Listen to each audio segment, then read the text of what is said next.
You've eaten Gotham's wealth, its spirit, but your feast is nearly over.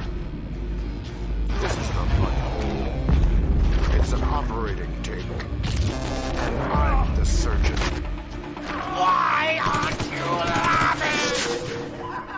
From this moment on, none of you are safe.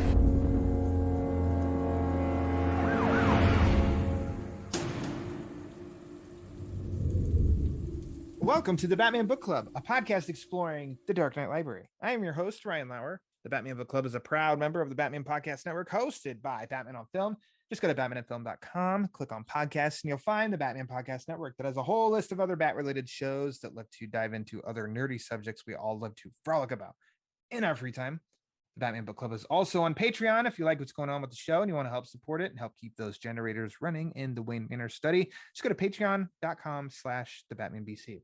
Now, thank you for listening to episode number 114, Death in the Family. Now, joining me, returning to the show and bringing the funeral to the Batman Book Club, bringing the mood down. He's a pal of mine. He is a fellow member of Batman on Film, and this man knows the best spot to pick for a nice brunch, and better yet, a delicious cinnamon roll. And I have many people that can attest to this. It's Javi Trujillo. Javi. Hey, screwed something up, didn't I? Gosh. Hey, how you doing? We're getting there, man. Good. How are you? Long time no talk. Yes, I know. We just recently talked on Batman on Film, but I mean, as far as on the Batman Book Club, it's been a minute. I think we've found out since Prey, and for this show, because I want to remind it to everybody, or every time, just like last episode. This is the first time I've recorded on the show with you since we've met in person. Booyah! That's right. Yeah. And I'm bringing up the mentioning of a place for brunch because the BOF watch party down in Texas, me and the Bat Boys, you were in charge of a brunch spot, and by God, did you find one? Yeah, and it perhaps one of the best cinnamon rolls I've ever had in my entire life. And Ryan Haas and Complaint Department Eric Holzman can both totally agree with me, because I think 3 months later, we were still texting each other pictures of our cinnamon rolls and drooling about it. My gosh, so good. But anyways, enough reminiscing. It was magical. Yeah, it really was. It was. You've been on the show a couple times before. You've revealed your favorite Batman story. So let me just ask you real quick before we dive into the main event here. What Batman comics have you been reading lately? Well, I just finished up Batman the Night #7 because I review it for Batman on Film, and that came out at the day of this recording. But on top of that, I've just been doing my homework for this. I started with Batman 400, which I've read it once before when I got it maybe a year ago, which is very much like. Are you familiar with it? Which one again? Issue? Batman 400. I'm gonna, it's got like a cover. It's basically it's Nightfall before Nightfall was Nightfall. Like it's I know this cover. Double or triple sized issue, and some mystery person breaks everyone out of Arkham to go after Batman, and he's got to fight through all his villains and get to the end and figure out what the whole evil plan is. So I won't say who the big bad is, but reading it the whole time, it's like, God, this feels a lot like Nightfall, except Batman's not worn out with stubble on his face. Yeah. But I started there and just kind of kept on going. So pretty soon you hit the wall of year one, and then everything after that you would categorize as post-crisis. And I wanted to get an idea of where we were with Jason and his reboot, and what kind of stories were being told in the title at that time. Because when I first got those issues in print and read them, I wasn't terribly a fan of Max Allan Collins' Batman stuff. Like, it felt a little hokey, a little cheesy, and it wasn't really resonating with me. It went down a lot better this time. I don't know what it was. Maybe it was my mood when I read it the first time, but I got a very interesting perspective on the era and reading it, because I didn't just stop with it in print. I read like the letter columns as well, and all the from the dens where he was kind of giving insight. Just what a hot mess it was, trying to get people to take over from like Miller and Mazzucchelli and keep the book on time and keep it looking consistent. And reading the letters pages where there was a lot of interesting opinions. A lot of people didn't like the yellow oval back in the late 80s, apparently. I don't know if it was, I don't know if it was like a post Dark Knight Returns thing, and they wanted to have more of that look back. And there's even a couple of people, just heretics really, who didn't like Jim Aparo and thought, why is he on the book? He's bringing it down, which I don't understand what that was about. My goodness. And then Batman 89 came out and everyone's like, I love the yellow oval. What are you talking about? And even my old comic shop owner, he was a prolific letter hack back in the day, Charlie Harris.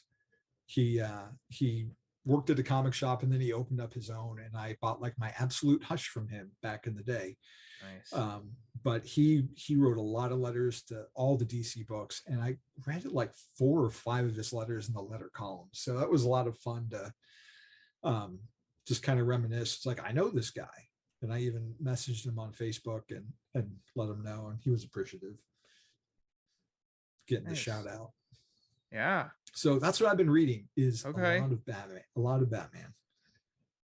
Well, Mr. Overachiever. I've done my homework, but also I had to step up my game. I had to step up my game because I came on the show and talked year 3. And then we did RIP, which you hated and have mentioned several times since then. Hey now, come on. How stressful it was for you. There you go. And then we did Prey. So since those recordings, you've had Tim Sheridan on, who great guy. had his own special episode where he basically covered year 3 and The Lonely Place of Dying. And then you even had Lee Bermejo on talking about how great Prey was. I'm like all these stories that I'm bringing up, like Ryan's getting these awesome, creators on, and they're talking about these same stories. So I'm like, what else can I do? So like, oh, let's do a Death in the Family. And now, maybe Ryan will get his buddy Sean Murphy back to talk about it, or maybe he'll get, I don't know, Tim Burton or something to talk about. You never know. This show is going places, man. You're going places. To quote Sarah Sanderson of Hocus Pocus fame, I'm just lucky, I guess. I don't know how. It's the joke's on me. I don't know. Tim Burton, we'll see. Why not? If he's listening. You never know. Come on. You never know. Come on. Unless he wants to talk The Killing Joke again. Well, that's fine. That is his favorite book. It's on the actually cover. Tim Burton. I don't think we can talk about that. We've already talked about it before. You know what I learned in my readings today? This is kind of off topic, but kind of on topic. I think it was it's in between like Death in the Family and A Lonely Place of Dying in the hardcover that I have, that Tim Drake was named Tim in honor of Tim Burton per Marv Wolfman, which I did not know that. Wonderful. Yeah. Why not? Why not? At the time, that Tim Burton was making dreams come true with in the Batman world. So awesome. I'm glad you did your homework, and we're going to incorporate a lot of what you've read in the build up to this as we dive into now Batman Death in the Family.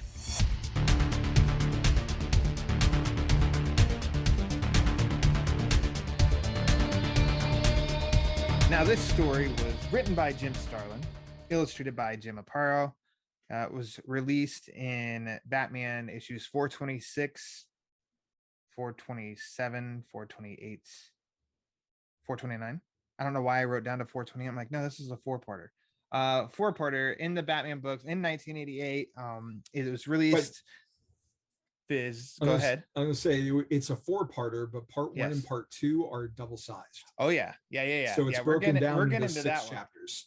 Yeah. We're getting into that. But as far as Batman issues 426 to 429, I wrote really horribly numbers in my notes here. Released physical issues. It's been collected in trade paperbacks. It's been in different hardcovers. I think the DC Library Classics that I have with Batman Year 3, or no, was it collected in Lonely Place of Dying? That's what it was collected in. And yeah, it's available digitally. I think it's on DC Universe Infinite. It's a recent deluxe edition was released, and that is available on Hoopla, my favorite app. So, Javi, this is the question that you have that you alluded to on the Twitter.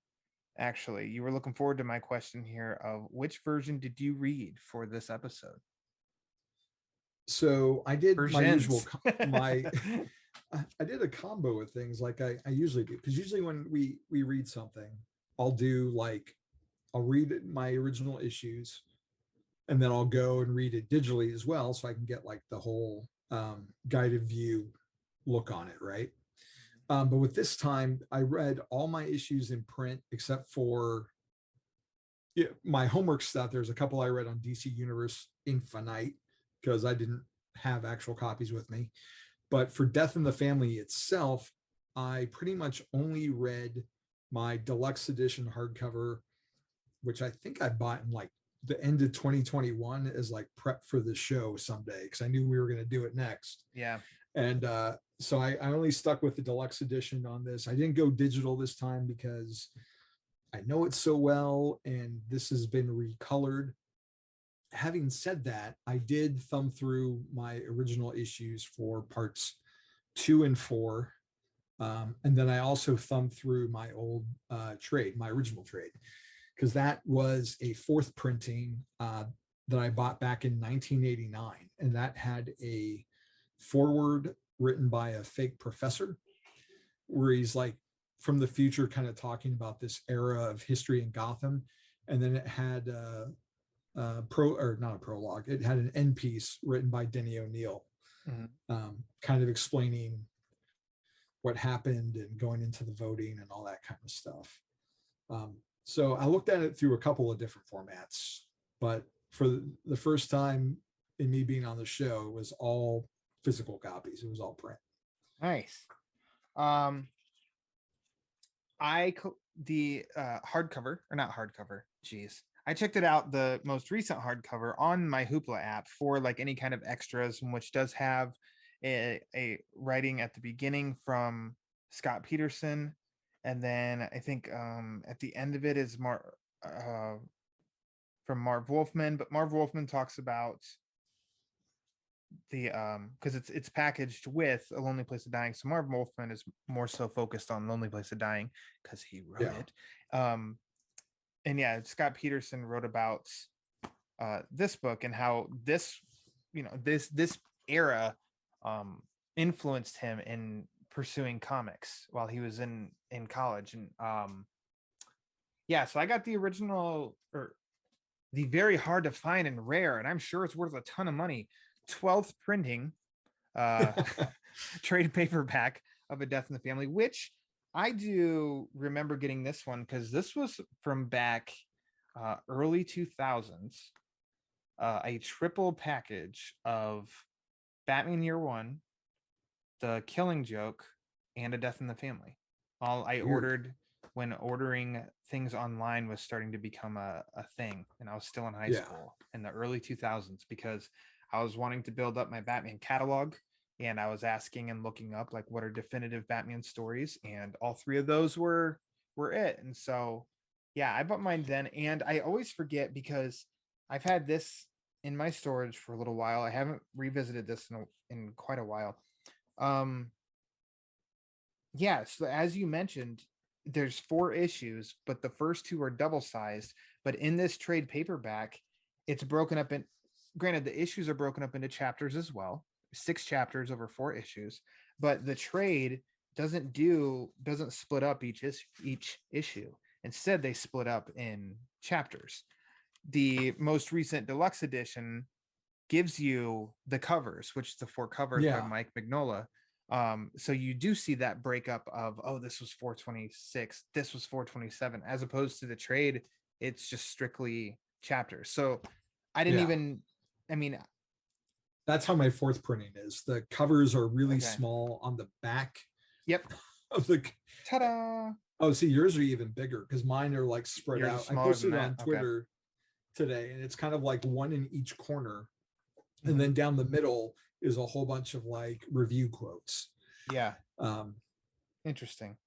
yeah, So yeah, it's kind of funky, I think, a little on how they've produced this, but I do love it's the older style paper that I really like, and I just really think Aparo's art sings on this style of paper, and we'll get into all that as we progress in our discussion. it's funny to me that you got those books like that because my first trade that I ever bought was Year One at Walden Books, and then my next one was Death in the Family, and there was that stark difference between the nice paper of the Year One trade to just how disposable the Death in the Family felt. And then I think I got The Killing Joke next, and then The Dark Knight Returns were like my first four like collected prestige Batman Yeah. issues that I read because it was 1989. So that's kind of all there was. I mean, there was Son of the Demon, I think the greatest Batman stories ever told, but there wasn't a lot of pickings back then, not like there are now. Yeah, it is a variety of. I know it sounds extremely nerdy when I bring it up on this show, but as far as like paper quality, but I'm glad it just seems like they're starting to veer away from the pure glossy paper. But these reprintings of the Long Halloween, Dark Victory, Haunted Night and stuff, they're doing it in like the glossy style. I'm like, no, Tim Sale's That's art does not belong on the glossy paper. It doesn't. Anyways, do you remember the first time that you read Death in the Family? 1989, after the Batman movie came out. Okay. So I knew of what happened in it because I'd read 432 prior to the movie coming out. So at that point, Jason was already gone. But I don't think I got the trade until after the movie came out. Okay. My first time reading was, I mean, I would have guessed it would have been like maybe 2003, 2004 when I got that triple threat variety Batman pack in the mail.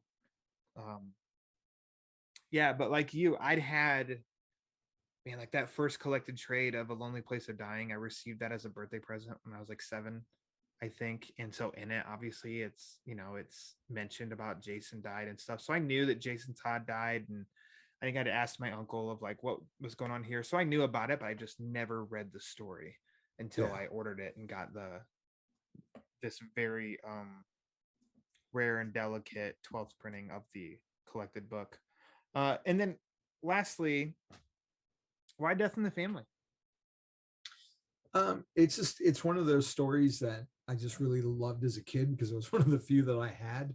So I read it over and over and over and over and over. So I kind of had to put it off to the shelf for a while because just trying to keep up with everything else. And then I started seeing just kind of people talking about it on like Twitter and maybe in our Facebook group. And the movie had come out, the animated movie that's a very loose adaptation came out, and it was just kind of in the public conversation again. And there are a lot of people that were didn't have favorable views of it, and I reached out to you, and you, because I thought you'd covered it. I could have swore someone would have taken it by now in 113 episodes of the Batman Book Club, but no one had.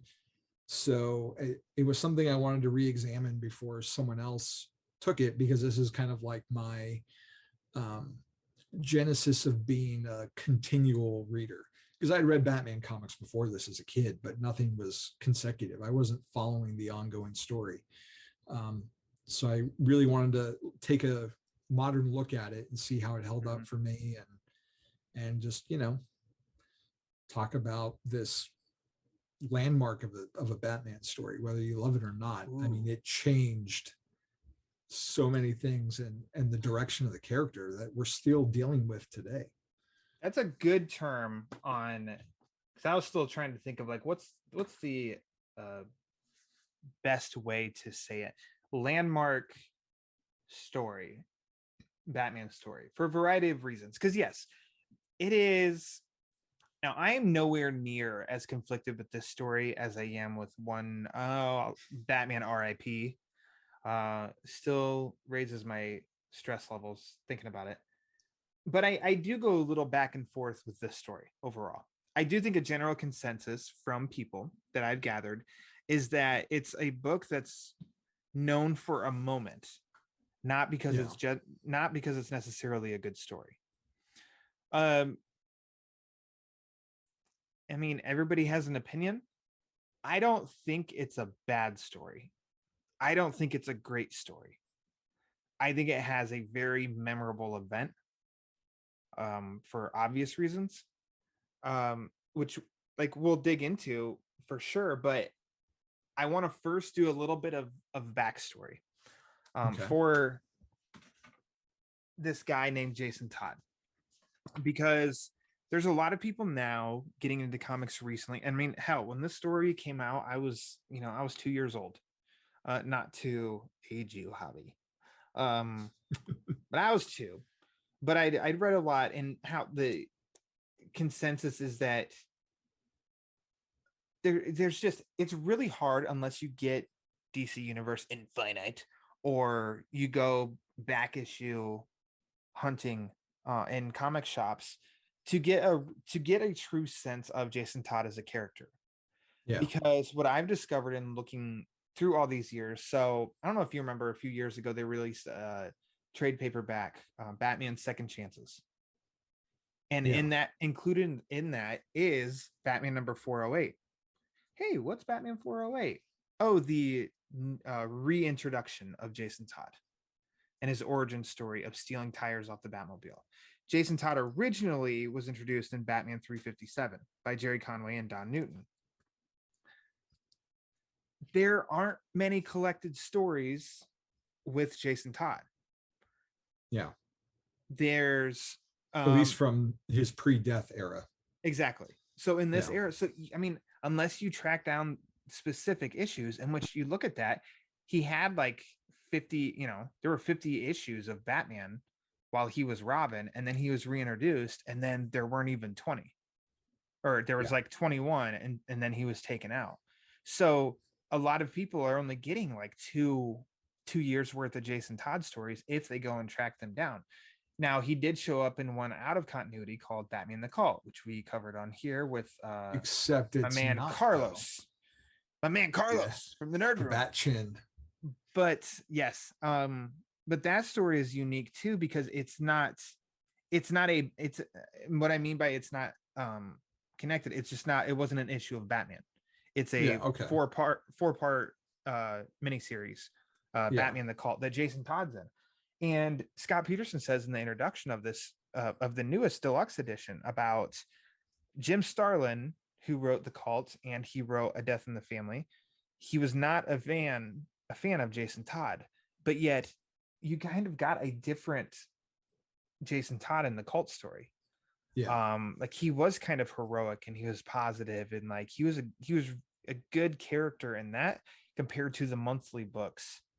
And fans just were not a huge fan of him. So since you'd been doing the homework and read these issues, like, what do you want to expand upon of the character of Jason Todd, and how you saw that developing leading up to this book? Well, in my years of being a fan and reading interviews, it's weird that you mentioned that. It's not weird that you mentioned that, but it's weird that in the stuff that I've come across, where like the Killing Joke wasn't supposed to be a story that affected the continuity, and by those remarks from Peterson, like the Cult seemed like it was supposed to be something else. Yet both the Killing Joke and the Cult get referenced more than once in A Death in the Family. Like Batman, they mentioned Deacon Blackfire. He mentions that he's still not up to full efficiency since then. They mentioned everyone's going to want a piece of the Joker after what he did to Barbara. So to me as a kid, like I didn't know any better. That stuff happened to me, and as far as I know, in my headcanon. But Jason's weird because prior to his first demise, I don't really know. I didn't really have that much of a sense of him. My dad had maybe gotten me like 2 issues, and he just seemed very Robin-y. and I had his Killer Croc kind of pseudo origin. I had like one issue of that where it mentioned like his circus parents, they were still alive at that point. And Morrison brings it up later how he had like orange hair and Batman had him dye it black to match Robin. But I didn't really I've never gotten to read that. I remember I've never discovered that moment, and this is just me not doing my homework of I'm like, wait, hold on. That's Jason Todd? His hair is not black. Oh, look at this Jason Todd. His hair's black. Is that the same Jason Todd? What the hell's going on here? So he's got a weird history. And so I started with 400, and he's, what I remember of him in that, he's very generic, just kind of Robin-y. But and then you go off for 4 issues for year 1. So when we come back and we get this new tough Jason, he's definitely, a little bit of a punk. He has authority issues. But then Batman takes him home, and then it's like 6 months later, and he's been training him in the cave for like 6 months. And he starts crusading with Batman, but he's still like, he's got a little bit of an edge, but he's still like, okay, I'm going to go do my homework and this and that. And it's when he finds out about Two-Face that he starts getting more of that attitude again. You see like a curve where he's starting to get better. And there's a one shot or a one-off issue by Joe Duffy where his characterization doesn't match all the stuff that Collins was doing beforehand. And then it kind of switches back again to where he starts getting this, chip on his shoulder. And then he kind of like just, it's really weird because he just bobs in and out. There's an issue where like there's a serial killer. He's not in that at all. They pick up that storyline like 4 issues later, and he's not in the second part, but then he shows up on the third. But then the third is told from the perspective of the villain. So he doesn't have like a whole lot of a presence until like 2 issues before this storyline. We see him to start displaying more of his anger when he finds a woman who's been beaten by this drug lord who's got diplomatic immunity. And then he may or may not have pushed him to his death after the woman kills herself when she finds out he's coming after her again. Which then really uplifting material in the 80s. Yeah. And then his father comes back for vengeance and kidnaps Gordon, and a whole bunch of people die. And Batman's like, there are consequences to our actions, Robin. And like, that's it. You still don't know if Robin killed this guy or not. And Batman's like, I got to believe he didn't kill this person, because otherwise, how can I work with him?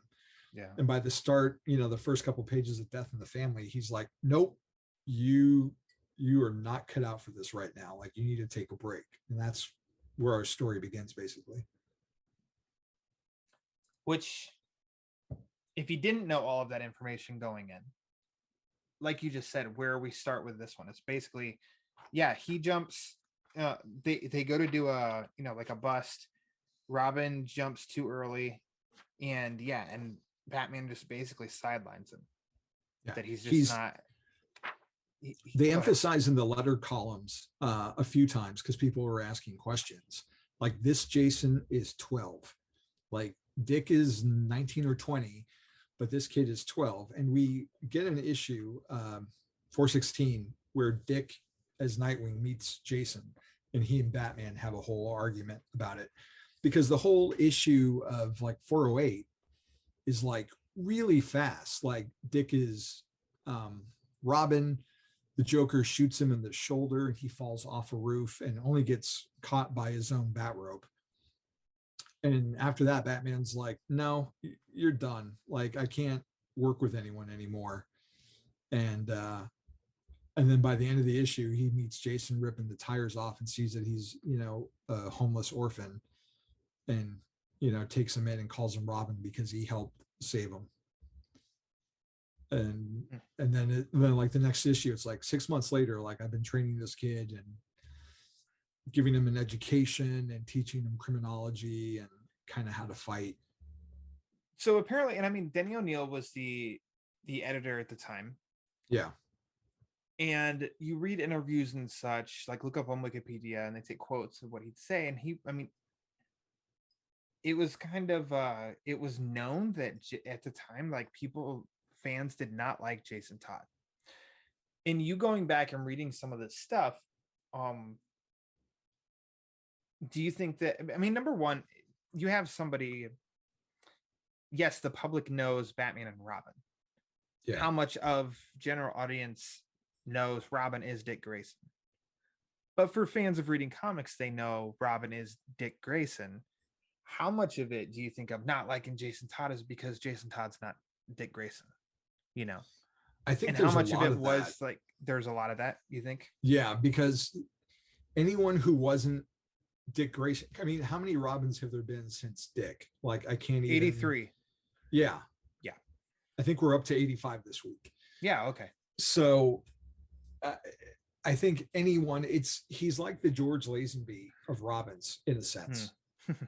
Because Sean Connery did 5 James Bond movies, quit. They brought in George Lazenby, who did like 1 movie, but was told like, this thing isn't going to go anywhere. Society's changing. Just get out now. So he quit, and they had to like beg Connery to come back for 1 more so they wouldn't lose it. And then they eventually went on to Roger Moore, who was much beloved at the time. He's done the most of any Bond actor. He's done 7 official movies to Connery's 6 official and 1 knockoff remake. We won't talk about that. So Jason's kind of in that George Lazenby position. Like, anyone who's not the original is going to be hated, because he was hated when he first came on the scene, because he was basically a Robin clone, a Dick Grayson clone. Sorry. His parents were in the circus. They were helping Batman out on a case with Killer Croc. They got killed. Bruce felt guilty and took him in. So he's basically like Dick 2.0. Mm-hmm. But no one liked that, because he was too much of the same. So when Crisis happened, they used it as an excuse and gave him a little more of an edge, because, you know, everything in the 80s by that point was getting dark and gritty. And then people hated that because he was too much not like Dick. And the letters at that point were kind of like not quite 50-50. There were some people that liked the new characterization. There were some that just hated him. He was a little punk. So, you know, once we have the vote, which was really close, it was off by like 60 votes, and it was like back and forth the whole time. And he's dead. And then we eventually, the dust settles and we get a new Robin, and they took their time doing it. And he was the first Robin to get like his own series, and not just the fact they had 3 mini series. Like, he had a full series that hit triple digits before that punk Damien came in and messed everything up for him. And I say that as someone who loves Damien now, but he's the guy following up the most popular guy. Like, he's never going to be everyone's favorite. Like, he's doomed to failure from the start. So I think, you know, going that route and trying to relaunch again, I mean, wasn't necessarily a bad idea. And like you brought up with Peterson, like, he liked him in the 1 story, but didn't like him in the main book, but it was the same author, which is just weird to me that he would characterize him so differently. It's been, I don't know, maybe 5 years since I reread The Cult. I've been wanting to reread it again, but haven't had the time. It's just kind of interesting to me on how much of it is, because you'd almost think when you have one character as a Robin for 40 years, that this next one it feels like they didn't give him much of a chance. No, when you look at it in, you know, like in the microcosm, like the small view, like binging it like I did, there's barely anything there. But if you're reading it monthly, it's from like, that's like a year and a half. So I mean, a little spread out, you're living with it more. But still, even then, it's not a long time. Yeah. So I don't know. It's just always, so that's one conflicting part for me, is the sense of, do I really not like Jason Todd, or am I just not supposed to like Jason Todd? And with context, it's like, there's never been a whole lot for me to go on with Jason Todd. Yeah. With leading up to his death in 1988. We've already talked on this show about him coming back.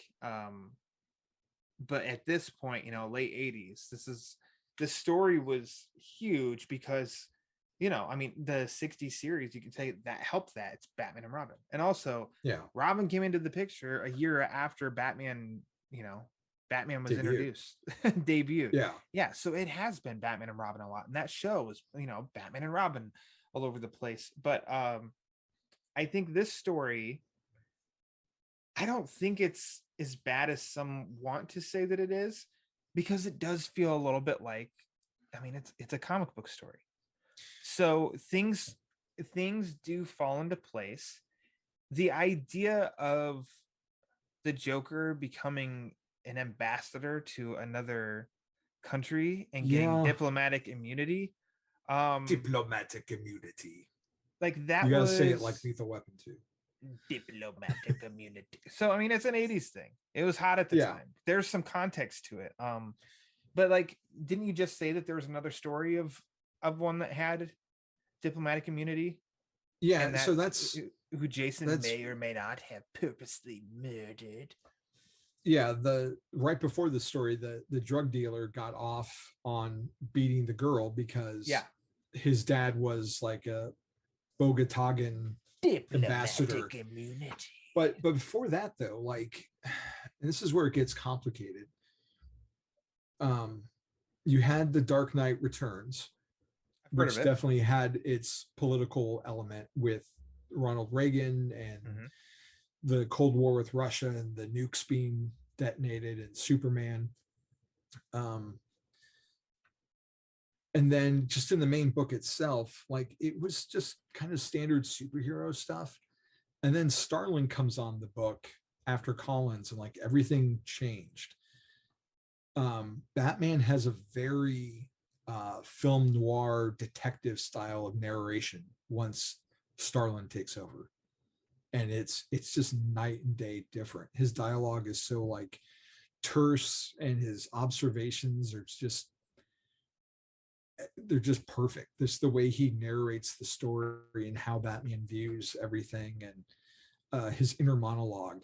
But along with that also comes like this weird political thriller aspect that maybe started with Miller in The Dark Knight Returns, but then gets picked up in 10 Nights of the Beast, which is the KG Beast and this his henchman, I forget his name, but he's basically a Shiite extremist going to Gotham because they're trying to interrupt the Star Wars program, basically. So he's got like 10 days and he's got 10 targets, and he's going to take out all these people that are key proponents of the Star Wars program, which back then was supposed to be like a nuclear deterrent. We were going to have satellites in space that would like knock out any nuclear missiles headed our way. So he is just massacring people, like no joke. He kills like the KG Beast kills like over 100 people in this story minimum, because at one part he kills like 80 people at a banquet, just poisons them all. And his final target is Ronald Reagan. So Reagan makes an appearance. He's just walking along with Batman, talking to Batman a bit. There's a character named Ralph Bundy that gets introduced, who's a CIA agent that we later see in Death in the Family. So it definitely stands out. And in the letter column, there was a little bit of a blowback on that. Someone took Starlin to task for how he presented the Shiite terrorists that worked for the KG Beast, explaining, the different, I don't know anything, not enough to be really talking about it, the difference between Sunnis and Shiites and all that conflict that's raged for centuries. But he didn't feel like it was appropriate. Like, not all people of that belief act like that. He's an extreme case. There's no way even an extreme case would be allying himself with someone in the KGB because he'd be godless. Like, it doesn't jibe with all that. And, the assistant editor was writing the letter columns like, I'm sorry you feel that way, but like we're in this kind of heightened reality melodrama. We're not picking sides or playing political. It's just, this is what it is. And we're in this world where there's a guy dressed as a bat, and, we're just trying to enjoy it. Sorry, hope you like the next one more. So some of that definitely carries over into this with Batman and Robin going to the Middle East and the Joker selling a nuclear weapon. Joker and has a later nuclear becoming weapon. the ambassador. He comes out of he's free because Gotham said, go have a good life, Joker. And he needs to make some money. Well, he breaks out. Yeah, I was like, wink, wink, wink, wink. Gotcha. And he needs to sell it, so he goes overseas. Like, I don't know, you need to get Joker over there to do. Everything just kind of falls in line. It's a freaking comic book. Comic books in the 80s were like comics. Even now, the ideas. I mean, now we have a little bit more of like a realistic approach. We have to try and make stuff a little more realistic and grounded. And this is a little far-fetched, but I don't think that it's necessarily. It's no more bonkers than stuff that have been in comics, the previous couple of decades. So I think just getting them over there totally works. It's fine. And it's fine. It doesn't stop here either, because after this story, like a year from or 2 years after this, we get the NKV demon, who's like the protege of the KG Beast, and he's going to do the opposite. He starts targeting like 10 Russians because at that point the Cold War is ending. We're becoming friends. And then he goes after Gorbachev. So Batman's in Russia trying to save Gorbachev. I have those issues. Gorbachev. So like it wasn't the first time, and it wasn't the last time that Batman got political. It's just something about this particular era where they try to give it this weird thing. And I didn't, when I was 12, when I first read this, I didn't really read into it. Like today, like the Ayatollah makes the Joker their ambassador, and it's basically like the whole reason is so he can go kill the whole UN. Like if that were to really happen, like that's an act of war. Like you can't just say, oh well, he's crazy, ha ha ha, that wasn't really us, he doesn't speak for us, because no one would believe that. Like he tried to murder the entire UN delegation. Like that would be like an act of war. And I know stuff back then, tensions were really high. I certainly knew who the Ayatollah Khomeini was, even at 12. Like I knew he was doing some stuff, and there have been lots of executions, amongst other things. So maybe Starland, who used to be like a naval photographer, wanted to say his piece about it, or maybe he knew more about that region from his time in the military, although I thought he was a Vietnam era vet. But I'm curious as to what made them go that route. If you look at the animated movie, I mean, it's completely glossed over, both Under the Red Hood and the interactive A Death in the Family, where it's just like, the Joker's going to sell a bomb to Ra's al Ghul in Serbia. As one does. As one does. Yeah. Because when you kill or when you cripple the commissioner's daughter, only then do they seize all your assets. Yeah. I don't know. I don't mind the Joker. I don't how we get to where we get. I don't mind it. There's a little bit of on Jason's part is, it's kind of funny. He's walking down the street and a woman's like, hey, I've got a box of your stuff. And he's like, oh, cool. Looky in here. My birth certificate and my mom's name. It didn't start with an S, but I can't read the rest. And then he did some detective work and found 3 names, and then it has to go overseas and track them down. It's getting it all there. I don't think it's bogged down going through all this. I think it actually moves it gives you the information you need, but doesn't overstay its welcome. Yeah. What's funny to me reading all of this in retrospect is, you see it on the issues. Batman 426, the cover says A Death in the Family. Is it really a surprise? Because otherwise, okay, let's say the end result was different. There were 70 more Save Jason Todd calls Yeah, in which, okay, so then why is the story called A Death in the Family? because his mom dies. Eh. like, So thinking so about that now, to Jason's call that A Death in the Family, and you yeah, introduce a character only to kill her that off you've the and next issue. yeah, exactly. So she lives for 2 issues, and Yeah. granted, one of them's, I mean, they're both, oversized, but I just kind of feel the way that the chips align, and how, they did all this. We all know okay. Everybody has read this. Hopefully, this isn't a spoiler that Jason Todd died in A Death in the Family. I mean, I if mean, you're they did listening to make a us, you movie, kind a of know. cartoon movie about You it. kind of know what So, happened. But so his mom turns on him because she's in debt. I'd say she's stuck by the Joker. So she didn't want it to go this way, but she has to. She well, feels, she's been embezzling. and gives basically Yeah. gives over Jason to Joker. Joker beats the shit out of him with a crowbar, which remains a pretty quite an impactful set of panels Yeah. as a reader too. And then how bloody Joker, like the crowbar and Joker's hands are, that they print in this and stuff. It's pretty gruesome. Fans earlier that year already got a taste of gruesome with The Killing Joke.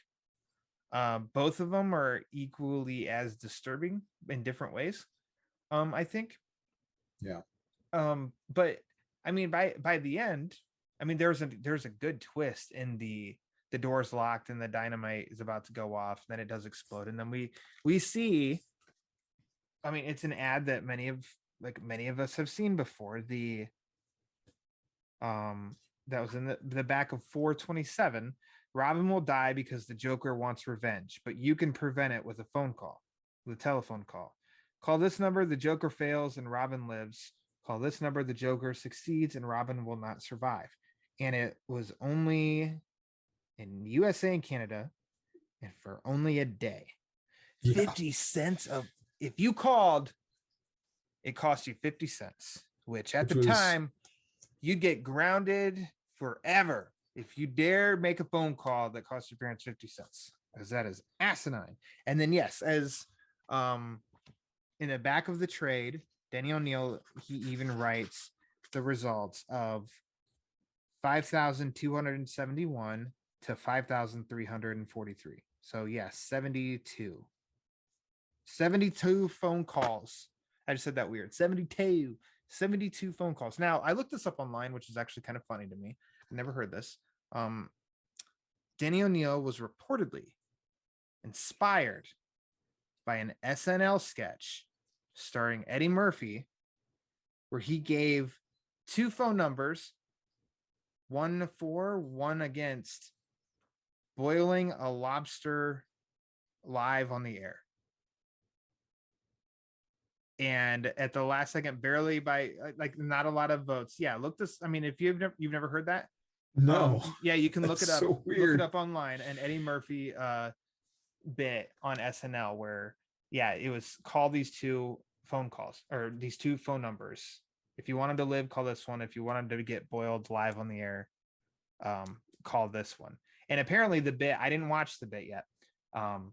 He reads the basically save the lobster number really quick and gets through it really quick, and then takes his time giving the number to really boil. But that idea reportedly was on Denny O'Neil's brain when coming up with this. So it was revealed. So it's the DC Comics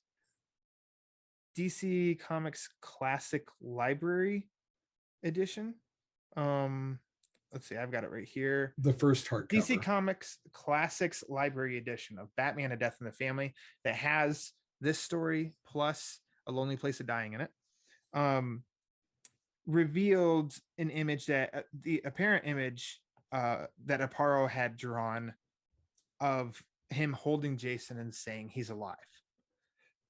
Apparently they were ready. He's alive, thank God. Apparently they were ready with that and the one that's in the book now. There was, there was some Dead Man. I want to say it was a Dead Man miniseries that actually published these pages as well. Okay. I don't remember what it was called. I'm 95% sure it was Dead Man, but I had it because that was the first time I saw like the He's Alive thing. But while I was familiar with that art, there's a whole other alternate page of like Jason in a coma in the hospital and Dick showing up.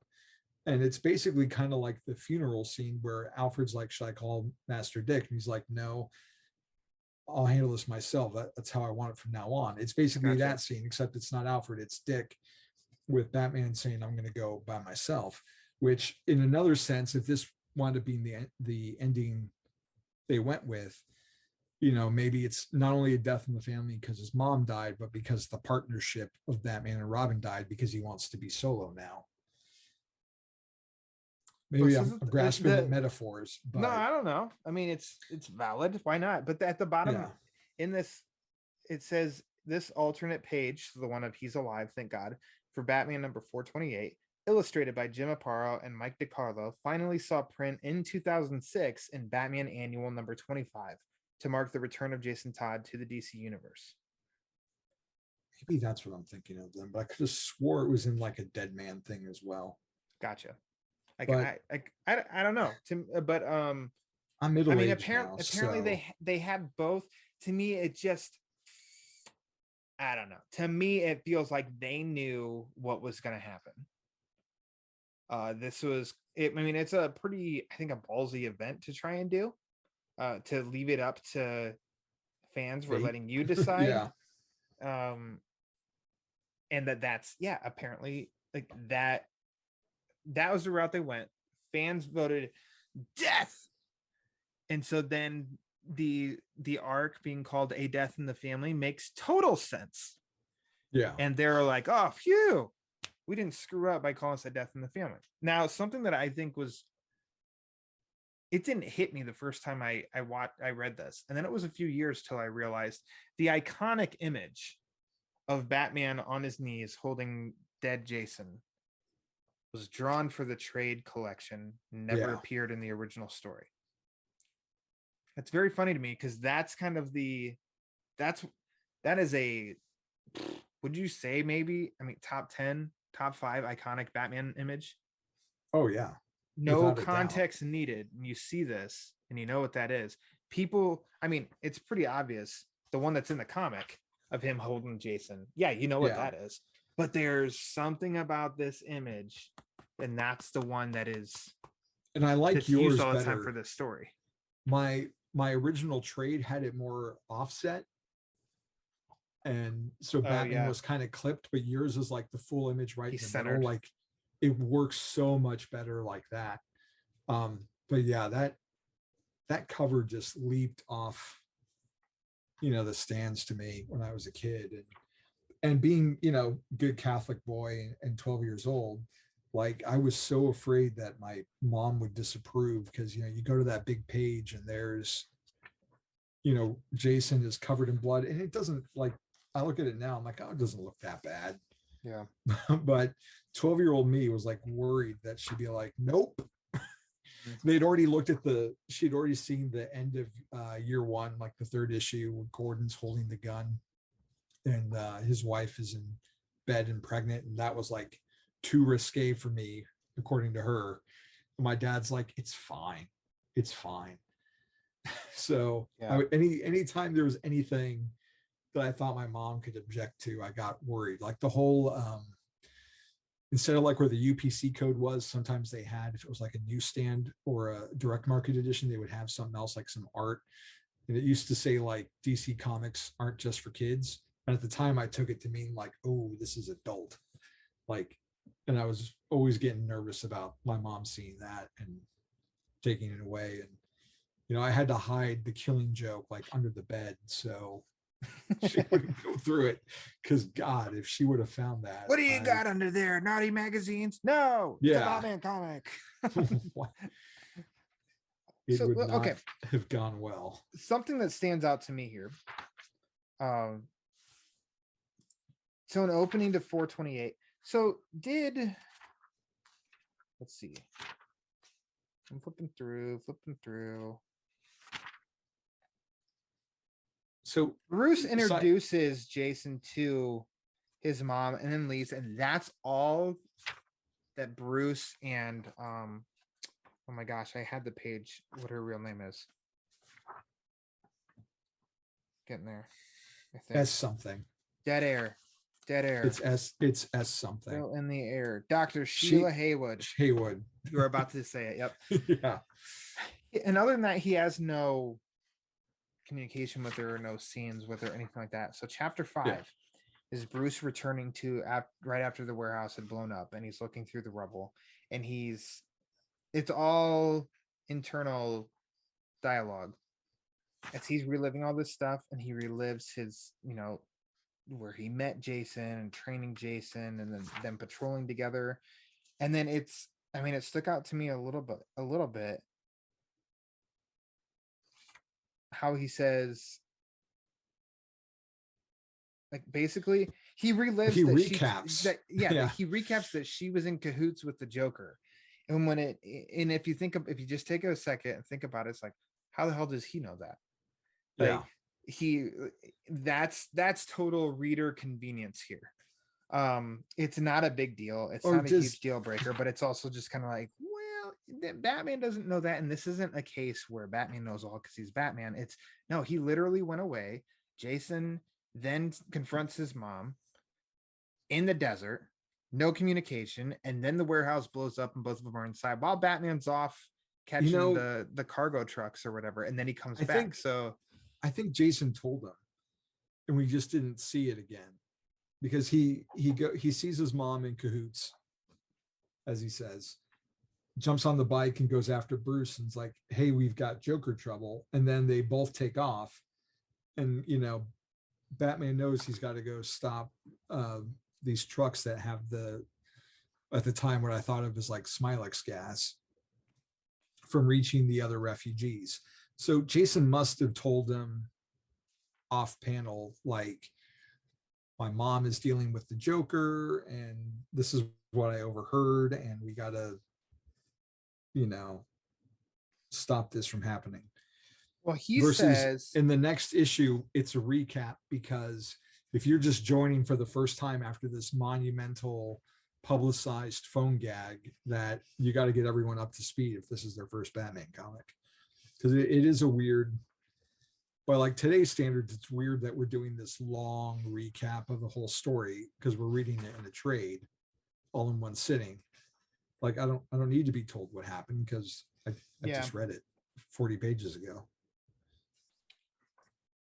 I don't think he said that he told him, but if you want to believe that it happened off panel, then I guess it's possible. But I mean, Joker continues to be Joker at this point. He murders all the dudes with his gas that were helping him. Leaves the cryptic B, see you at 42nd and 1st, in which Batman has to decipher that. I think that this is like, so the Arkham, you only see Arkham Small at the beginning. That to me is, that's late 80s, early 90s Arkham Asylum. Like, something that I love with the art about this is that it's drawn by Jim Aparo.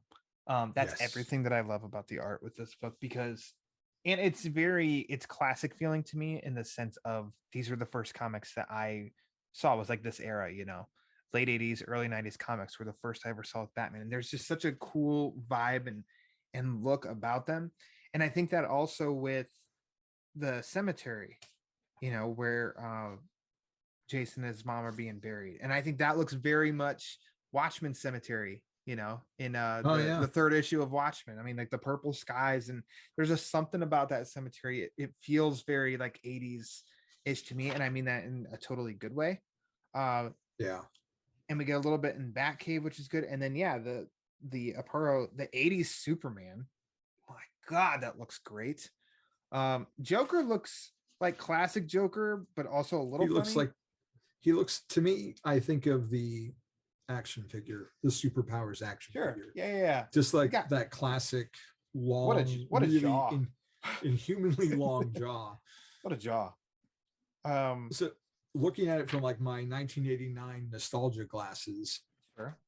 because I would have seen the movie before I read this. It has all those like touchstones. Like he's got the poison gas. There are people dying with the grin on their face. He's even doing the flesh colored makeup, to get around places. But it's, unlike Jack Nicholson, he's got like this just enormous chin that like it's a dead giveaway that this guy's a Joker, just because no one else has that facial structure. Yeah. And so I've said this before, and I think you can really see it, which granted, you don't have Clark and Bruce side by side. You have Superman and Batman side by side. But Aparo's Dick Grayson, Bruce Wayne, and Clark Kent look really similar, I think, in their face, in like hair and such. A younger Bruce is kind of, to me, how Jason looks as well. There's just I think Aparo's dealing with those characters. There's not a huge variety, but that's okay too, because it's not like we need something to be. I mean, in a lot of media, Clark and Bruce look pretty similar, and stuff. But that's just always something that it's not distracting. It's just something that I notice, and I think there is an Aparo face. Yeah. Much like there's like you got an Aparo face, a Neil Adams face, and Sure. more specifically, like a Neil Adams mouth. Mm-hmm. There's a definite Aparo face, and he does change facial structures with certain people, but I totally hear where you're coming from about how similar, especially Clark and Bruce are. It's really it's that spit curl that is really your only clue, because it's more pronounced on Superman than the wavy hair of Batman. Yep. I think I was always surprised at how quickly the story just kind of ends. There's the helicopter crash, and then Superman pulls Batman out of the water. Yeah. That's it. End. And which is the first. Well, that's the way things always end with the Joker and Batman. Is the first unresolved time, is the next time we see him the tease at the end of A Lonely Place of Dying where he's in the hospital bed? Yeah. Okay. And then from there, it's he's still kind of laid up, and then it's that Brayfogle cover. Oh yeah. And then it's the guy being the Joker Brayfogle. imposter. Yeah. And the Joker's got to come take back his crown, basically. So it's easy for us. Like now we can blast through that, but man, poor people had to wait years to get some Joker back. So yeah, my goodness. So I know I just blasted through, but I mean, you kind of touched upon it. I think something that's kind of smart. So there's a lot of like Bruce trying to figure out what to do now that Joker's kind of untouchable, but yet he and Superman come up with a plot to be able to prevent him from poisoning the UN. That Joker Batman confrontation is one of my favorite parts of the book. That's what I wanted to say too. Yeah, just the way he goes in and gets him to confirm, through his own ego, that he's the one who killed Jason. By the way, thanks. Huh? Thanks. Yeah. Thanks for what? Up until now, I wasn't absolutely certain that you were responsible. But then he says for what happened to Jason. He didn't say what happened for Robin, in which Joker doesn't know that that's Jason because he was fully decked out in the Robin suit. Well, and there's a couple of interesting ways to take that, because there's always the theory like he really knows who he is, but that's Bruce Wayne's not the real identity, it's Batman. And there may be a bit of that, because there's in the when they finally go in front of the UN, there's that great face off between the two of them where it's just them. It's Bruce Joker, Bruce Joker, Bruce Joker, and they're just staring at each other, and there's like this sense of finality that Bruce mentions, and how they don't understand the bond that they have with each other. And part of me is wondering if he just doesn't, like, Bruce doesn't care anymore, so he's saying Jason, or part of me is even wondering if in his mind this is it, like, we just went through the Killing Joke, now you've killed Robin, like, only one of us is leaving, this place I know alive. it seemed like I was going to kill you at the end of the Killing Joke, but I'm really going to kill you now, because that's how Batman talks too, really. Hey there, Joker. And the fact that he leaves him in the helicopter, shot in the chest and basically to die, like, part of me thinks like he's letting nature take its course, maybe, or because it's one of the few times where Batman doesn't make an effort to save everyone, and we know, the no kill rule, but this kind of skirts around that, kind of like Batman Begins, where it's like, I'm not going to kill you, but I don't have to save you either, kind of thing. So yeah, I'm wondering if he confirms the Jason thing because he either just doesn't care anymore, or if it doesn't matter because by the end of the day, one of them is going to be dead. Mm-hmm. I'm going to kill you, or you're going to kill me. I don't have the Killing Joke dialogue down pat. Is there anything we didn't touch on? Shiva that you want to? Okay. His second option suspect, is Shiva Woosen. This is my first encounter with her, so anytime I've seen her since then, I've been like, oh, Lady Shiva from Death in the Family, because she was almost Jason Todd's mom. We get her big time in Night's End, where she has to train Bruce, to get him back into fighting shape, and then she's Cassandra Cain's mom, right? I don't remember. Which is a contradiction, because under the truth serum, she's like, I don't have any kids. Yeah. Did you ever have any children? And she's like, no. And I don't remember the backstory.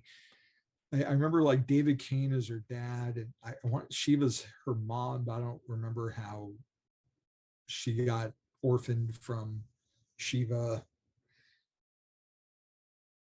But I know when she pops up, like, oh yeah, that's Shiva, Lady Shiva. But as far as like a lot of her specifics on her history and backstory and stuff, I'm not too familiar on. Yeah, and I don't know what her first appearance is either. But I mean, Batman says, Lady Shiva, we meet again. So it makes me think that they've met before. Yeah. But is it like they've actually met before in the comics, or he's just saying that to give like a sense of continuity, and we really haven't seen her before this moment? That I did not get a chance to look up. I meant to, forgot.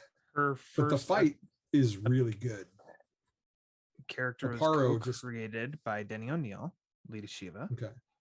And Rick Estrada first appeared in Richard Dragon, Kung Fu Fighter #5 in 1975. Oh, okay. Interesting. I didn't know that. That makes sense. The mother of Cassandra Cain. So there you go. I mean, I could Google Lady Shiva first appearance or first. Batman. We'll see if that pops up anything. No, I'm not seeing anything. And we don't need dead air. So, all right, Lady Shiva. Booyah. Yeah, I thought that was a really good fight. Yeah. It was cool. Nice little action piece here, which I remember because I read this later on. I definitely got like, I didn't mention this, but civilian Joker. I got Jack Nicholson from '89 of using the makeup to look, like a civilian sort of deal. I just always attributed that to Batman '89, which then of course it's like, well, no, this came out before '89. A connection there somehow. I do like the little coloring is weird. The printing on the paper is weird, especially with the blacks in my trade. My The blue and my the black original is, trade is really bleedy. Like yes. Uh-huh. ink is just all No pun over the intended. place. Yeah. There's only a couple pages where it should be very bleedy, but it's actually throughout. There's a Green Lantern movie coming out next week, an animated movie, and there's a Jon Stewart special feature, like a doc on it, and they posted like 2 minutes of it on their YouTube channel, and they've got like Phil Lamar, who voiced Jon Stewart in Justice League, and he's talking about, you know, the origin of Jon Stewart, how Neil Adams really had to fight to have him be named Jon Stewart and not like Lincoln Washington. Yeah. And how they told him that the color was wrong, like he's supposed to be this color, and you wrote down that he's this color, like this color number, and he's like, no, he's black, he should look brown. And that just posted a couple days ago before I got to reading this. So now I'm reading this book, and like the Middle Eastern people have like this weird pallor, like this kind of gray, darker shade. Like I have no idea what that's about. I mean, and we're talking about, I don't know what was behind those decisions in the first place. But I mean, we're also looking at a book where at the time, because of, you know, the limitations of printing, like if you had black hair, your hair was colored in blue. Yeah. So I don't know if just the printing of the era, like they couldn't get a Middle Eastern shade right, but it's not even really consistent. Like even certain characters throughout the book, at least how it looks on my copy, like their skin tones fluctuate. Which just in light of that documentary, I was like, oh, that's interesting. Yeah. So yeah, coloring in, it would be interesting for me to look at physical issues of the story, like the, you know, first prints or something, just to see how those look. Yeah. For I sure. mean, the what are they called? I always forget the name. The Ben dots. Yeah. The little color that they Uh-huh. used back in the day. Like, wow, those are like so pronounced on those the original issues that I was looking at. That because I read the hardcover first with the remastered, very smooth coloring, and then looked at the, you know, physical original copies, and it's wow. Like it's dated, and you just see all these little pinpricks of color. I do like when the most recent, I mean, I think Bruno Redondo is doing it a lot right now in Nightwing, of like Ben dot kind of coloring, which is cool. For like I like when they bring that in sometimes for I don't know, just for a cool little effect. And I think the Von Fries White Knight tie-in story, that did it too, which I thought was really cool. I like it when they do that sometimes. So like looking back at this, that doesn't necessarily bother me. It is like the black hair mixed with the blues that ends up like the printing wise and stuff looks I don't know, it's weird. It's trying to do too much dark color on this really thin kind of paper. So yeah, and it's gonna make it. It's one of those things that always kind of interested me too, in terms of Batman, where he was very black when he first appeared with like purple gloves, and then like somewhere along the way it became more blue with black, and it's like what color is he actually supposed to, like the people in the story when they look at Batman, is he blue and gray or is he black? And there's just like a lot of highlights you know, coming off. Like I've always been puzzled by that as a kid. And there's something I noticed with Aparo's art, like there's this like crest on the cowl. Like I've always noticed it, but like today was the first time in 33 years I'm like, oh, that's a shadow from the ear. And depending on where he is, like that's just the Hey, that light makes hitting sense. the ear and Yeah. making the shadow on the cowl. Because he always did this like chin portion, like from the nose to underneath the eyes. It's always black there on his Batman, versus like, I don't know, Super Friends or something where it was more like the top of his forehead was all black. Yeah. But man, Marshall Rogers, like Neil Adams and like Jim Aparo were just They're pretty so good. definitive in how they drew Batman, and they're so like similar but so different at the same time. Mm-hmm. But I mean, he was my first.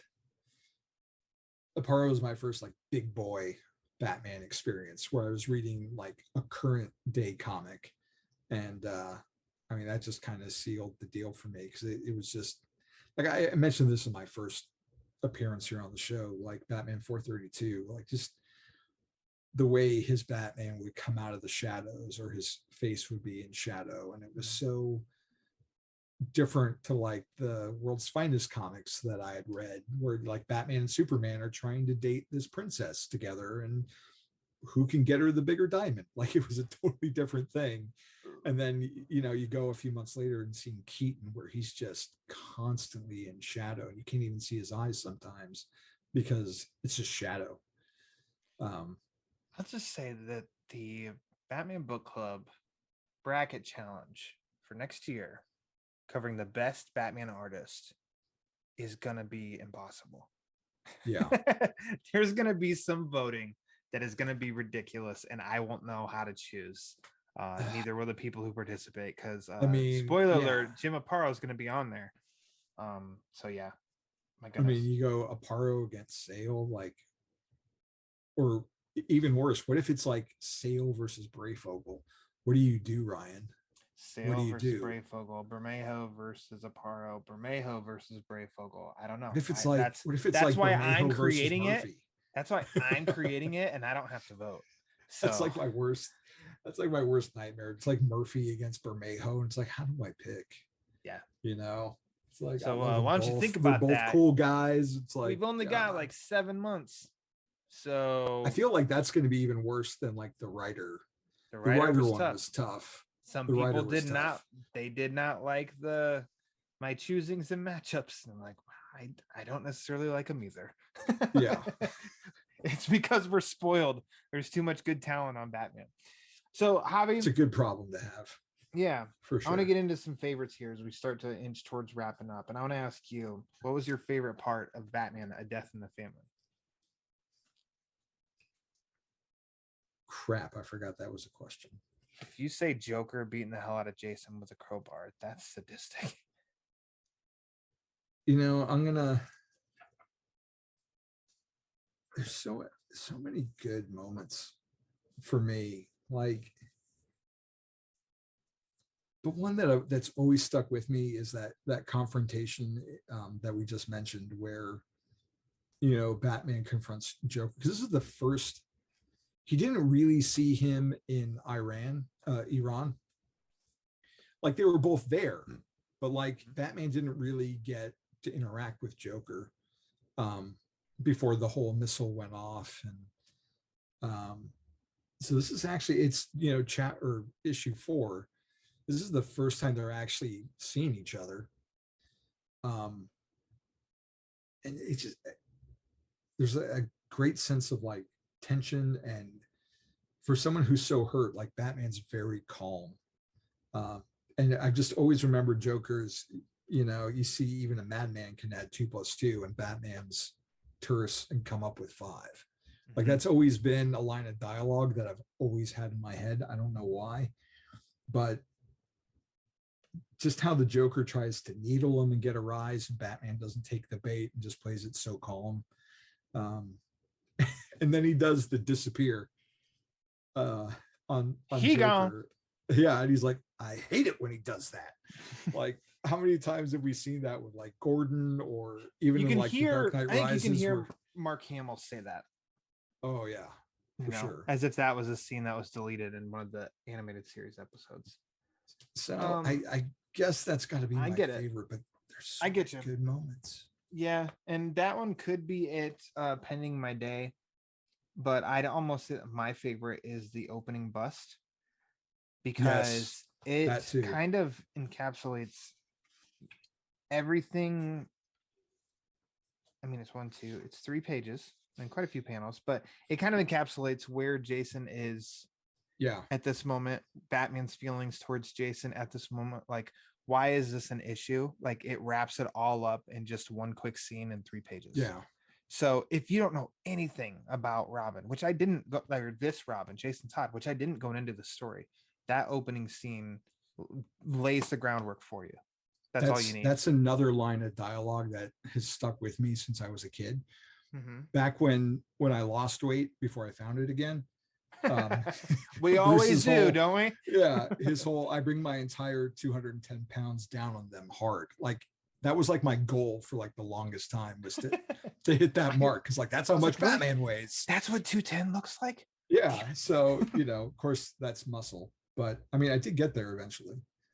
But also like 2 panels later though, like this is how jacked Batman is. The way he throws that last pornographer to Jason, like he like one-handed like just like tosses him. Like I don't know how a regular human, even an Olympic level athlete, tosses this dude like one-armed the way Batman does, as high as that guy flies. Like that is some strength right there. But Yeah. just Aparo's fight scenes, the way he depicts the characters throwing punches, like I always thought it was really cool. How about a favorite panel? Panel or page? Panel. There's a couple of good. If it's a full page, that counts as one panel because it technically is one panel.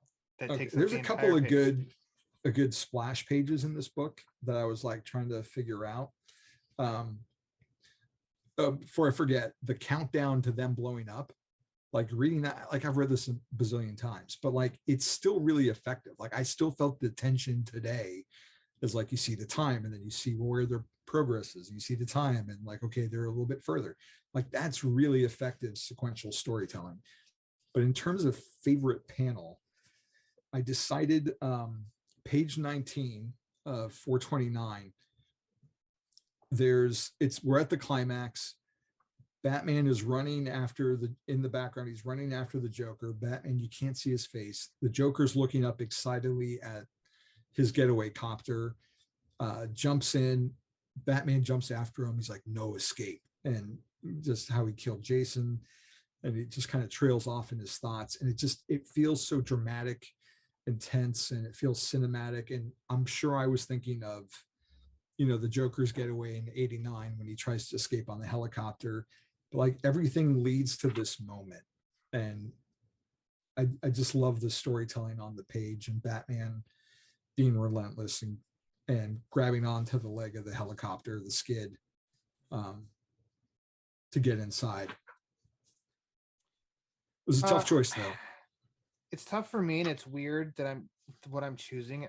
I go back and forth a little bit. So there's the not as iconic as the cover image of Batman holding Jason's dead body, but then right before that, the page before it, where he sees Jason's body, because there's almost something that's more tragic in that.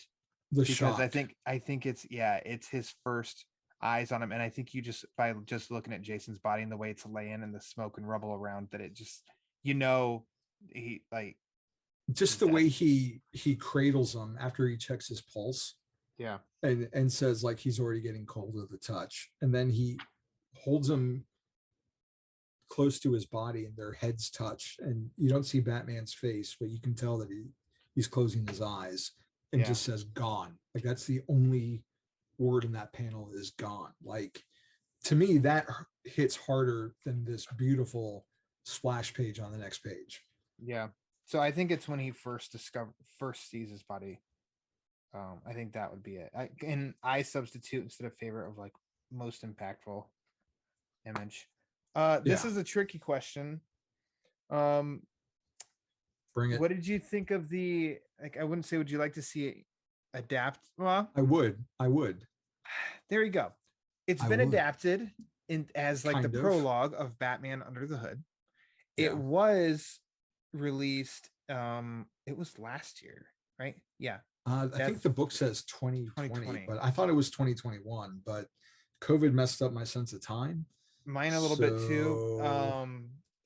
And it took me a minute before the kids and I got to it, and I don't even think we went through all 7 options that you can get. 2020. Oh wow, it's almost been 2 years already. The book, the book says 2020. Yeah. The interactive movie as well. So it's been adapted in 2 different ways. How do you? Yeah. And yeah, I still think there is a definitive version yet to be made. Yeah, I would agree with that. But the fact of it being called Death in the Family already, and they've released one, it's never going to happen. I don't think. I have a solution for that. Yeah, go ahead. The whole DC, like what we think of as like the modern animated DC movies after they moved on from the animated series. They started off with Superman Doomsday, which was like a really truncated 70-minute version of the death of Superman, where you only had one Superman, not the 4, which they later took another swing at it 2 years ago with a 2-parter, Death of Superman, The Return of, that's not the exact title, but they fleshed it out and did a 2-part movie that was more faithful to the source material. So with this interactive version, I do appreciate what they did in trying to recreate the stunt and giving you the choice of does he live or die, or does he go into a coma? But if you try and go the more traditional route, it kind of falls flat for me because so much of it is just Batman, or Bruce in this case, narrating the events, talking over old animated footage that we've seen that doesn't really have dialogue to Clark. Yeah. So in some ways it feels like a cheat. In other ways, I appreciate how they did add some other stuff, like the end of R.I.P. with the whole Zorro and Arkham thing. I had to mention it. Like I had to mention it. But my workaround for this, because I can see not wanting to tie it to the politics of the day. And so they could take a page from the prior animated version and make it some other foreign country that can make it Kahndaq if they want to tie it into Black Adam somehow, because people are going to know it after this movie. And do like the whole Joker and race thing. You can keep that aspect, but then flesh it out more and get more into why Jason's looking for his mom. You can bring that aspect in. And you can call it A Lonely Place of Dying and do Death in the Family as like part 1, and then do A Lonely Place of Dying as part 2, and bring in like Tim Drake. And then you've got we sold our first chapter 1, we sold our chapter 2, and then we'll get them another time when we put it all out as a 3-hour 4K. So they're just making money. And by calling it A Lonely Place of Dying, you don't have to worry about the Death in the Family aspect of the title. There you go. That's my pitch. Warner Brothers. There you go. Free pitch. I think that the prologue version is done extremely well. Extremely well. The interactive version, I've only done it once. And I thought it was cool. And I went through every single option. I remember I reviewed it for Batman on Film. But I'm not usually in the mood to play a movie. By that, I mean, I have to have remote in hand ready to change. Okay, this option, this option, this option. And also you have to do it via disc and not always streaming. Sometimes I'm limited to only streaming. So I think that there's been 2 attempts, and there's an option for a third that can be different and more true to the entire story. And I think that third time's a charm. That could be done really well. So yeah. Javi, what are your final thoughts on Batman: A Death in the Family?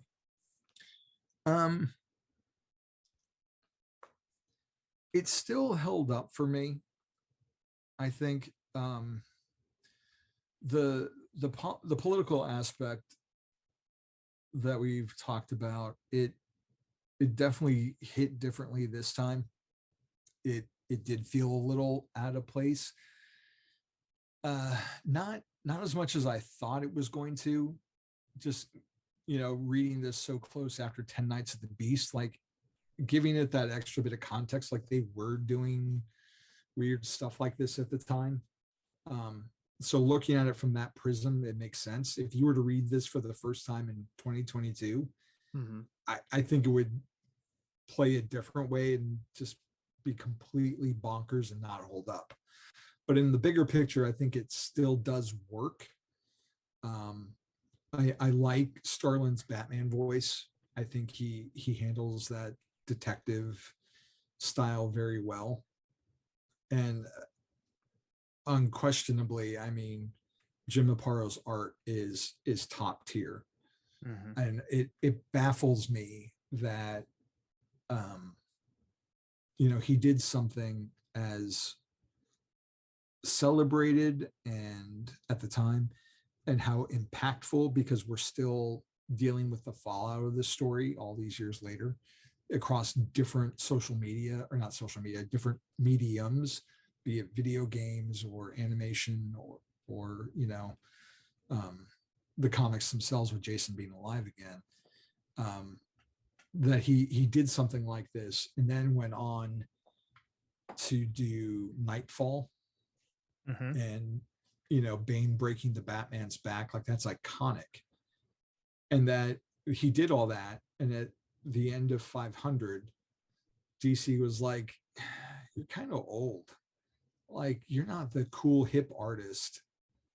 And that was it. They brought on Mike Manley for the second half, and then they had their new creator teams because it was a new Batman and new direction, blah blah blah. And while they brought Aparo back for other stories, there's some Legends of the Dark Knight stuff. It just amazes me that, because I was a kid and I loved his stuff, and so it amazes me that he would get pushed aside for doing such iconic work. And it wasn't like he did it like 20 years ago. And it's not like the Joker's 5-Way Revenge, where that was early 70s, and he was contemporary as far as I was concerned. And budgets being what they were for me back then, I'd get like Amazing Spider-Man and X-Men, and I could really only kind of swing one Batman comic. And I just followed Aparo. When he left Batman to go to detective, I stopped reading Batman. I started collecting detective. So, I mean, he's my guy, and I'm glad I got to, sing his praises, because other than my intro story, like I haven't really gotten to talk in the Aparo book, and I just think his Batman that's who I think of when I think of Batman. There's been a lot of Aparo love this year. There wasn't any, and then this year came around, and I don't know if this is the third or fourth story this year with art from Aparo. So, bam! Finally getting his due. Finally getting his due on the Batman Book Club. I think A Death in the Family overall is definitely a fine story. I don't think it's it's horrible or a terrible story or anything like that at all. I think it's very fine. Known for an obvious historical moment in Batman's history. Yeah. So, and maybe that moment helps stand out more because it's a very fine story as well. Like if this was The Long Halloween, and in The Long Halloween, Jason Todd, like a Robin was killed, it's kind of like, it's like, oh, The Long Halloween. It's not such a huge highlight in that, so this is a very like a little above average, but around the average mark story. Oh yeah, it's fine. Joker, all this stuff. But then this monumental moment happens that overshadows the whole story itself. So I think he'll always be remembered for that. It comes up short in the sense of I don't have a ton of thoughts and feelings about Jason Todd, so it doesn't hit as much. Yeah. But the effects of it on Batman is where the story, I think, really comes into play. So I think it's a definite read, like a must read. If for some reason you haven't yet, I think just for context of everything, you definitely need to read it. And if you've read it before, like read it again. It's not an hour and a half read. It's not it's not too much of an undertaking, but I think it's kind of like a solid story that is, I don't, it's it's just a very important story to read if you're a fan of Batman and his history. Yeah, it's not like you said, it's not the Long Halloween. No, or because Year nothing One, is. where you can read those without knowing anything else. Yeah. Like, even though they give you like a lot of backstory, it definitely benefits from if you have knowledge from what else was going on in the era. Like, you can't just necessarily hand it to somebody and they can it doesn't pick up like those other ones do. Absolutely. Javi, I want to thank you for returning to the Batman Book Club. Thank you for having me, man. And I love doing this show. Bringing this story. You'll be invited back yet again. But until that time, where can people follow you and find out what you're thinking and the work you're doing and all that good stuff? At Twitter, or on Twitter, at Javi True, JAVITRU. And on Instagram, The Bond Is Not Enough, because I don't just love James Bond. I love Batman and Superman and the Flash and Spider-Man. So I just post about all those things. In terms of writing, you can find me at batmanonfilm.com, the daggum original, where God, I'm wrapping up a lot of series right now. I've got 3 more issues of Batman the Night. Robin is coming to a quick end for Damian, and Catwoman Lonely City is almost done, and so is Batman One Dark Knight. So I've been talking with Bill about a couple other things that I can take over once those are wrapped up. And I also have a new podcast. Should have the 3rd episode up soon. I've got a few in the bank. I just need to get them edited and posted. It's called Amazing Spider-Man Classics. You can find it on all your good podcatchers. And it's a podcast where my son and I talk about the Amazing Spider-Man. He is a teenager in high school, and he has never read the original Lee Ditko Spider-Man. So we are looking back at 60-year-old comics and getting a current teen's perspective on how those play today. So, on the webhead. Come check us out. Check it out. Excellent. If you aren't already, you can follow the Batman Book Club on Twitter and Instagram at the Batman BC. Please go and check out the Batman Book Club YouTube channel. The most recent part 2 of the Road to No Man's Land with the Italian Peter R. Vera is now available on the Batman Book Club YouTube channel. So go ahead and check that out. If you want to write in with questions or comments, concerns, go to Eric Holzman. You can do that at thebatmanbc@gmail.com. If you want to support the show, there's a variety of ways you can do that. Patreon.com/thebatmanbc. Go to tpublic.com, type in TBBC for the Batman Book Club, and you can find a variety of items that you can get with the Batman Book Club on them, like t-shirts, hoodies, notebooks, onesies for your little ones. Javi's sporting his Batman Book Club t-shirt right now. I can see it. But if you want to support the show and you don't want to spend any money at all, it's 100% A-okay. The best thing you can do is rate and review the show wherever you get your podcasts. So Apple Podcasts, Spotify, Amazon, Google Play, iHeartRadio, wherever. Rate and review the show because it helps spread the word. And the more it helps spread the word, hold on.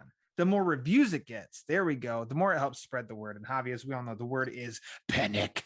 So for Javi, I am Ryan Lauer. And until next time, we love Batman comics.